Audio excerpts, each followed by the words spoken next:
நான் 9ஆம் வகுப்பு பயில்கிறேன். இந்நாளில் சுதந்திர தின விழாவில் பேச வாய்ப்பளித்த அனைவருக்கும் நன்றி.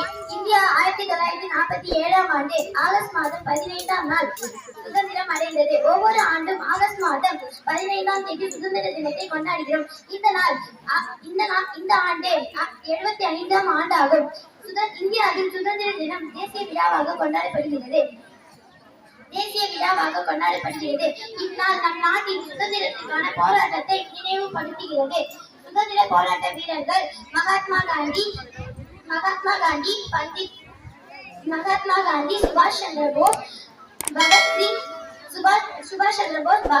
நேதாஜி சுபாஷ் சந்திர போஸ், ஜான்சி ராணி, டாக்டர் அம்பேத்கர் இவர்களின் தியாகத்தை நினைவுபடுத்துகிறது.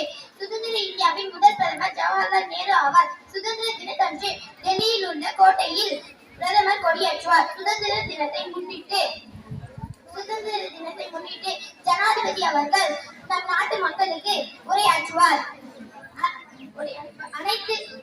அனைத்து தொலைக்காட்சிகளும் சேனல்களும் நாள் முழுவதும் தேசப்பற்று பாடல்கள் மற்றும் திரைப்படங்கள் ஒளிபரப்புகின்றன. நாடு கடந்து வந்த வெள்ளையனை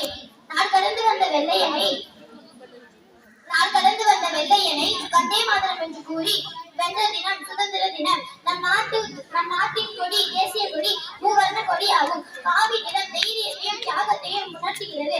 வெள்ளை நிறம் அமைதி, உண்மை, தூய்மையை உணர்த்துகிறது.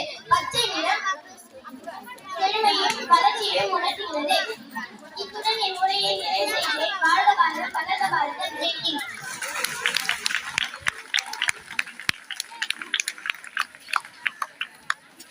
ஒவ்வொன்றுடைய விளக்கத்தினை அருமையாக தந்தமைக்கு சுவாதி அவர்களுக்கு பள்ளியின் சார்பாக நன்றியை தெரிவித்துக் கொள்கிறோம். அடுத்து திலகவதி.